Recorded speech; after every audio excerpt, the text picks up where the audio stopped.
پاکستان نے ایک بہت اہم کال دے رہی ہے. یہ کال کیوں اہم ہے؟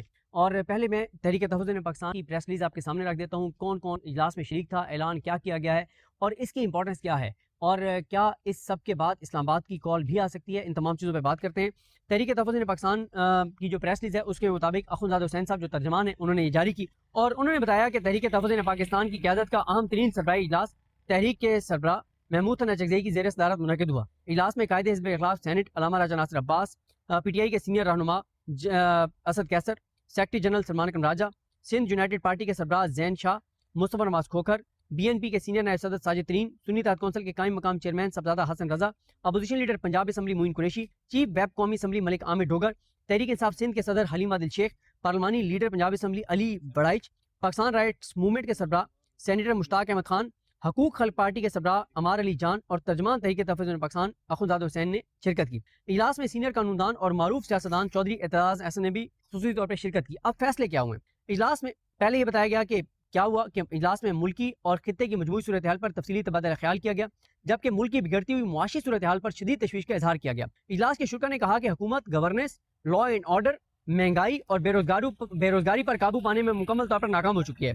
ملک میں 18 گھنٹے کی لوڈ شیڈنگ کی جا رہی ہے, جبکہ کسان شدید مشکلات کا شکار ہیں. مزدور کا کوئی پرسان حال نہیں ہے اور سارا بوجھ ملک کے تنخواہ دار طبقے نے اٹھایا ہوا ہے, اور ان کی معاشی تباہی میں مسلسل اضافہ ہو رہا ہے. اجلاس میں کہا گیا کہ آنے والا بجٹ IMF کا بجٹ ہوگا, جس سے عوام پر مزید معاشی بوجھ پڑے گا. اجلاس میں پاکستان تحریک انصاف سمیت ملکی اپوزیشن جماعتوں کے ساتھ غیر آئینی اور غیر قانونی سلوک کی شدید مذمت کی گئی. اس کے بعد یہ کہا گیا کہ شرکا نے عمران خان سمیت تمام سیاسی قیدیوں کو خراج تحسین پیش کیا, جو ملک میں جمہوریت اور آئین کی بالادستی کے لیے قربانیاں دے رہے ہیں. اس کے بعد یہ کہا گیا کہ اجلاس میں عمران خان کی صحت کے حوالے سے آنے والی خبروں پر شدید تشویش کا اظہار کرتے ہوئے مطالبہ کیا گیا کہ انہیں فوری طور پر ہسپتال منتقل کیا جائے اور ان کے اہل خانہ اور سیاسی رفقا کو ملاقات کی اجازت دی جائے. اجلاس میں سیاسی قیدیوں کے ساتھ جیلوں میں غیر انسانی سلوک کی مذمت کی گئی اور تمام سیاسی اسیران کی فوری رہائی کا مطالبہ کیا گیا. اجلاس میں سنی اتحاد کونسل کے چیئرمین صاحبزادہ حامد رضا, ڈاکٹر ماہرنگ بلوچ سمیت تمام قیادت اور علی وزیر کی رہائی کا مطالبہ کیا گیا.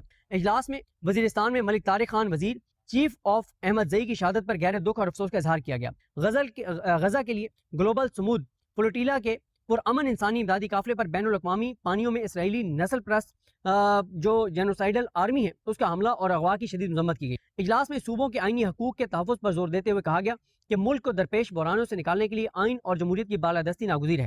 اب آ جائیں گی فیصلہ کیا ہوا. فیصلہ یہ ہوا کہ جمعے کے روز ملک بھر میں بدترین مہنگائی, پیٹرولیم مصنوعات کی قیمتوں میں بے تحاشا اضافے, ملک میں جاری لاقانونیت, عمران خان کو فوری اسپتال منتقل کرنے اور سیاسی قیدیوں کی رہائی کے لیے ملک گیر احتجاج کیا جائے گا. اس سلسلے میں ضلعی ہیڈ کوارٹرز پر احتجاجی مظاہرے کیے جائیں گے اور فارم 47 کی بنیاد پر قائم جعلی اسمبلی سے قانون سازی کرانا غیر قانونی عمل ہے اور ملک اس وقت تاریخ کے بدترین بحرانوں کا شکار ہے. اور انہوں نے اس عزم کا اظہار کیا کہ آئین اور عوام کے تحفظ کے لیے ہر سطح پر جدوجہد جاری رکھی جائے گی. ایک تو دیکھیں بات یہ ہے کہ یہ اب ایک نئے فیز کا آغاز ہو رہا ہے. اس سے پہلے آپ دیکھیں کہ جب تحریک تحفظ پاکستان جب سے بنی صرف ایک کال تحریک تحفظ تھی اور وہ تھی 8 فروری کی کال. اس کے بعد تحریک تحفظ پاکستان نے مسلسل کہ مفاہمت سے رستہ نکلا ہے, بات چیت سے نکلا ہے, لیکن اب تحریک تحفظ پاکستان مکمل طور پر مزاحمت کے موڈ میں جا چکی. لیکن ایک بات جو ریالٹی ہے, گراؤنڈ ریالٹی ہے, آپ سب اس بات کو جانتے ہیں کہ اس وقت پاکستان کے اندر اور خاص طور پہ پنجاب کے اندر بہت ہی زیادہ خوف ہے. خوف کس چیز کا ہے؟ پنجاب پولیس جو کچھ کر رہی ہے, CCD جو کچھ کر رہی ہے, پیرا فورس جو کچھ کر رہی ہے, دیگر فورسز جو کچھ کر رہی ہیں, ادارے جو کچھ کر رہے ہیں, عدالتیں جو کچھ کر رہی ہیں, تو اس کے بعد لوگوں کے اندر بہت زیادہ خوف ہے. یہ پہلی بار ایسے ہوا ہے کہ ایک ملک گیر اس طرح کے مہنگائی کے اوپر اور عوامی ایشوز کے اوپر جو ہے وہ تحریک تحفظ پاکستان نے احتجاج کی کال دی ہے. یہاں پہ رک کے ایک چیز اور جو بہت امپورٹنٹ ہے آپ کے ساتھ شیئر کرنا, آپ صرف منڈے سے دیکھنا شروع کریں, یعنی سوموار, منگل, بدھ اور جمعرات. سوموار کو کیا ہوا میں تفصیل سے اپنی ویڈیو میں اس دن بتا چکا ہوں سوموار کو کہ 8 گھنٹے میں 9 ایکٹیویٹیز کی تحریک انصاف نے. منگل کو 26 نمبر پر ان کو روکا گیا اور تقریباً 11-12 گھنٹے تک وہ ساری ایکٹیویٹی چلتی رہی. پھر جس طرح سے ان کو وہاں سے ہٹایا گیا, جو آپریشن ہوا, اس کے بعد 8-10 گھنٹے اس کے اوپر پھر بات ہوتی. پھر کل آپ نے دیکھا کہ 2 بجے دن 2 بجے جو پریس کانفرنس ہوئی, اس کے بعد اس پریس کانفرنس میں بات ہوتی رہی. پھر وکلا نے سپریم کورٹ تک مارچ کیا, پھر قومی اسمبلی اور سینٹ کے اندر گفتگو ہوئی اور بہت اچھا جیسا دیا علامہ راجہ ناصر عباس صاحب اور محمود حسن اچکزئی صاحب نے.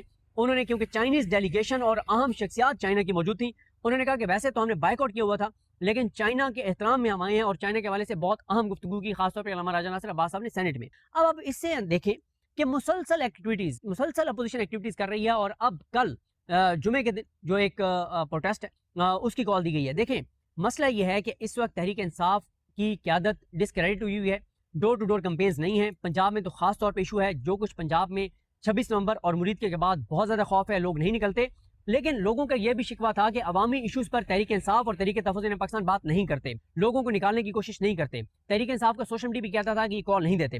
اب تحریک انصاف اور تحریک تحفظ پاکستان نے کال دی ہے، اور یہ اس لیے بھی امپورٹنٹ ہے کہ کل 22 مئی کو جمعیت علماء اسلام نے بھی ملک بھر میں احتجاج کی کال دی ہوئی۔ اب یہ بھی ایک اسٹریٹجی ہے کہ جہاں جہاں پہ جمعیت علماء اسلام کا احتجاج ہوگا وہاں پہ تحریک انصاف شاید اس میں شرکت کرے۔ کیوں؟ دیکھیں، حکومت تحریک انصاف کے ساتھ تو وہ سب کچھ کر سکتی ہے جو کر رہی ہے، لیکن وہ جمعیت علماء اسلام کے ساتھ وہ سب کچھ نہیں کر سکتی۔ وہ صرف تحریک انصاف سے تو لڑ سکتے، بیک وقت تحریک انصاف اور JUEF کے ساتھ اکٹھا نہیں لڑ سکتے۔ تو جہاں جہاں پہ JUEF کا پروٹیسٹ ہے وہاں پہ شاید تحریک انصاف کے لوگ وہاں پہ جو ہے وہ ان کے ساتھ شامل ہو جائیں، لیکن اب لوگ یہ نہیں کہہ سکتے کہ عوامی ایشوز پہ تحریک انصاف اور تحریک تحفظ پاکستان کچھ نہیں کر رہے۔ آپ دیکھیں جو تحریک انصاف کے سوشل میڈیا کے جو ایکٹیو اکاؤنٹس ہیں وہ کیا کمپین کر رہے ہیں، وہ پاکستان کے لوگوں کو کہہ رہے ہیں کہ بھائی تحریک انصاف نے تو بہت قربانی دے لی۔ انہوں نے جو نورین نیازی صاحبہ کا وہ کلپ دوبارہ چل رہا ہے سوشل میڈیا کے اوپر، جس میں انہوں نے اڈیالہ کے باہر کہا تھا کہ تحریک انصاف کے لاکھوں لوگوں پر FIRs ہوئی، تحریک انصاف کا لیڈر جیل میں ہے، اس کی اہلیہ جیل میں ہے، اس کا بھانجا جیل میں ہے، اس کے سینکڑوں ورکرز آج بھی جیل میں ہیں، سویلینز کو ملٹری کورٹس میں ٹرائل کیا گیا، ان کو سزا دی گئی۔ پھر انہوں نے کہا کہ لاکھوں لوگوں پر FIRs ہوئی،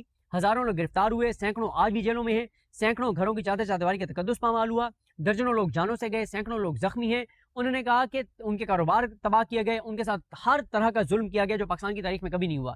تو نورین نیازی صاحبہ نے کہا کہ تحریک انصاف نے تو بہت قربانیاں دی۔ اسی کلپ کو لے کے تحریک انصاف کا سوشل میڈیا اور پاکستان کے لوگوں کو یہ کہہ رہا ہے کہ تحریک انصاف نے تو اپنے حصے کا کام کیا ہے، اور آپ کا جو یہ شکوہ تھا کہ یہ لائعمل نہیں دے رہے، یہ پروٹیسٹ کے لیے نہیں نکلتے، آپ کال دے دی ہے۔ تو کل آپ لوگ سب نکلیں، مہنگائی کے خلاف عوامی ایشوز ہیں، کسان کے ساتھ جو کچھ ہوا ہے، تاجر کے ساتھ جو کچھ ہوا ہے، انڈسٹریلسٹ کے ساتھ جو کچھ ہوا ہے، ریل اسٹیٹ اور کنسٹرکشن والوں کے ساتھ جو کچھ ہوا ہے، مزدوروں کے ساتھ جو کچھ ہوا ہے، ٹیکسٹائل والوں کے ساتھ جو کچھ ہوا ہے، یہ اب کل میں ایک چیز آپ کو بتا دوں، اگر آپ یہ کہیں کہ کل پنجاب میں بہت زیادہ لوگ نکل آئیں گے تو پنجاب سے آپ یہ ایکسپیکٹ نہ کریں، لیکن یہ نقطہ آغاز ہے، نقطہ عروج نہیں ہے۔ تحریک انصاف اور تحریک تحفظ پاکستان اگر 1-1.5 مہینہ اسی طرح سے ایکٹیویٹی جاری رکھیں گے تو لوگوں کو خوف نکلے گا۔ پھر جس طرح سے تحریک انصاف کے اب وکلا ایکٹیو ہونا شروع ہو گئے ہیں، اگر وہ بارز کے وزٹ کرتے ہیں، کارکنان کے ولی وارث بنتے ہیں جو گرفتار ہوتے ہیں، ان کے ساتھ کھڑے ہوتے ہیں، تو پھر ظاہر ہے لوگوں کے اندر یہ بھی نہیں ہوگا کہ اگر میں اٹھایا بھی جاتا ہوں تو چلیں کوئی تو ہوگا جو میرے پیچھے آنے والا ہوگا۔ لیکن آپ سوموار سے بدھ تک کا پیٹرن دیکھیں، ابھی میں جمعرات کی ایکٹیویٹیز نہیں بتا رہا، اگر آپ سوموار سے جمعرات تک کی سوموار سے بدھ تک کی ایکٹیویٹیز دیکھیں تو تحریک انصاف اور تحریک تحفظ پاکستان آپ کو مکمل طور پہ ایکٹیو نظر آ رہے ہیں۔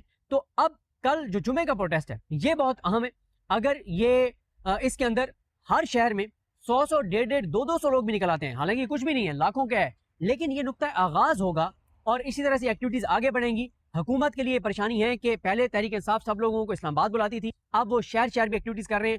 اب دیکھنا یہ ہوگا کہ تحریک انصاف کا کہاں پہ کون سا MNA MP ٹکٹ ہولڈر نکلتا ہے، نہیں نکلتا، کتنے لوگوں کو نکالتا ہے، نہیں نکالتا، خوف ہے، ٹائم لگے گا۔ لیکن تحریک انصاف اور تحریک تحفظ پاکستان کی یہی حکمت عملی ہے کہ اب آہستہ آہستہ مومنٹم بنائیں اور لوگوں کو نکالنا شروع کریں، ڈور ٹو ڈور کمپینز کریں، لوگوں کے پاس جائیں، لوگوں کو بتائیں، اور ان کا یہ خیال ہے کہ اگر وہ ایکٹیویٹیز جاری رکھتے ہیں تو جب نیا بجٹ آئے گا جون کے پہلے ہفتے میں تو اس کے بعد مہنگائی کا ایک خوفناک ترین طوفان آئے گا، اور اس بار جو گرمی پڑ رہی ہے اور پڑے گی وہ پاکستان کی تاریخ میں کبھی نہیں پڑی۔ لوڈ شیڈنگ بہت زیادہ ہوگی، بجلی کی قیمتیں بہت زیادہ، گیس کی قیمتیں بہت زیادہ، لوگوں کی بینک کیپیسٹی ختم ہو رہی ہے، تنخواہ دار طبقہ ذلیل خوار برباد ہو گیا ہے، لوگ خودکشیوں پر مجبور ہیں۔ تو ان کا یہ خیال ہے کہ جب بجٹ کے بعد اور زیادہ لوگوں کی مشکلات بڑھیں گی تو ایک ٹائم آئے گا کہ ہم پہلے ہی لوگوں کے اندر ہوں گے، ان کو نکالنے کی کوشش کر رہے ہوں گے، تو ایک ٹائم ایسا آئے گا کہ لوگ یہ فیصلہ کر لیں گے کہ تنگ آمد بجنگ آمد۔ تو یہ ان کی ایک امید ہے تحریک انصاف اور تحریک تحفظ پاکستان کی، لہٰذا کل کی کال بہت اہم ہے۔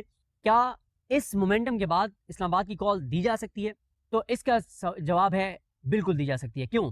گو کہ سہیل آفریدی بار بار کہتے ہیں کہ بھائی عمران خان صاحب جو ہیں وہ انہوں نے یہ اختیار مجھے نہیں دیا اسلام آباد کال کا، اگر میں کال دیتا ہوں جانے چلی جاتی ہیں، کون ذمہ دار ہوگا؟ لیکن جب ماحول اگر بن گیا، مومنٹم اگر بن گیا، تو پھر سہیل آفریدی کو پارٹی کے اندر سے کچھ لوگ یہ کہہ رہے ہیں کہ عمران خان کا تو پیغام ہی باہر نہیں آیا، عمران خان کیسے آپ کو پیغام دیں؟ تو آپ دے دیں کال، لیکن وہ کال وہ تب دیں گے جب ان کو نظر آئے گا کہ عام لوگ نکلنے کے لیے تیار ہیں۔ کیونکہ سلمان اکرم راجہ صاحب بار بار یہ بات کہتے ہیں کہ اگر آپ یہ کہتے ہیں کہ 78 سال سے جو نظام چل رہا ہے اس نظام کو 1,00,000-1.5 لاکھ لوگ KP سے نکل کے اور شکست دے دیں گے، تو ایسا نہیں ہے۔ تو اب یہ جو ایکٹیویٹیز ہیں، عوامی ایشوز کو ہائی لائٹ کرنا، عوام کے ساتھ کنیکٹ ہونا، یہ تحریک انصاف اور تحریک تحفظ پاکستان کی ایک سنسیئر اور بڑی ایفرٹ ہے۔ اب اس میں وہ کس حد تک کامیاب ہوتے ہیں اور عوام کس حد تک نکلتی ہے، یہ نا وقت بتائے گا۔ کل کوئی بہت بڑی آپ کہیں کہ کوئی بہت بڑی تعداد میں لوگ نکل آئیں گے، یہ تو میں ایکسپیکٹ نہیں کر رہا، گراؤنڈ ریالٹیز جانتے ہوئے، لوگوں کے خوف کو جانتے ہوئے، ان کے حالات کو جانتے ہوئے، لیکن جتنے بھی لوگ نکلیں گے یہ 12 نقطۂ آغاز ضرور ہوگا. مجھے عوام یاد رکھیں. اللہ کریم ہم سب کا حامی ناصر.